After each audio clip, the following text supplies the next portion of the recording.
Magandang araw, this is Mami Yen, ang feeling vlogger ng Bulacan. Hi mga mi, for today's video ay super late upload na ito.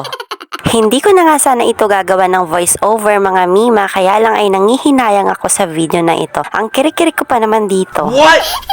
Ay bakit nga naman hindi, dahil kilig na kilig nga ako dyan mga mima, dahil matagal-tagal na rin na hindi kami lumalabas ng aming tatay, o diba nakapag-date kami kahit sa tabi-tabi lang. Kaso nga lang may chaperone.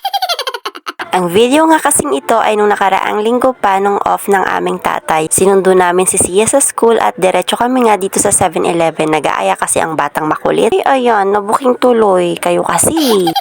Pinapakwento nyo pa ako, ayan tuloy. Nalaman nyo tuloy na hindi pala talaga kami sadyang nag-date. Nagkataon lang dahil kay Sia.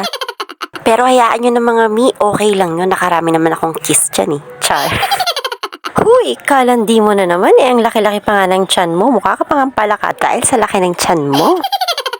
Ay, sorry naman. Heto na nga at magtitino na po ako. At heto nga pala yung chaperone namin, si Siyang makulit. Basta galaan na ganito, masayang masaya yan. Hayan nga't hindi talaga yung pipirmi dito sa aming upuan. Talagang gagala yan dyan sa baba. Pabalik-balik nga lang siya dito sa taas at dun sa baba. Tuwang-tuwa talaga siya pag pumupunta kami dito mga mi. Medyo madilim na nga ng mga oras na yan dahil lagpas 6:00 na yan ng gabi. Ang out kasi ni Sia sa school ay 5:50 ng hapon. Masarap talaga sa pakiramdam yung ganitong paminsan-minsan nakakalabas tayo ng ating mga bahay at nakakapag-unwind. Diba? Nakakabawas ng stress sa loob ng bahay dahil talaga namang kapag nanay ka, ang stress mo ay nasa loob ng bahay. Masarap din sa pakiramdam na paminsan-minsan nakakapag-banding at nakakapagkwentuhan kayo ni Mister sa ibang environment. Kasi kapag sa bahay, ang napag-uusapan nyo lang naman yung puro problema sa bahay. Kesyo walang ganito, walang pera, walang ganyan.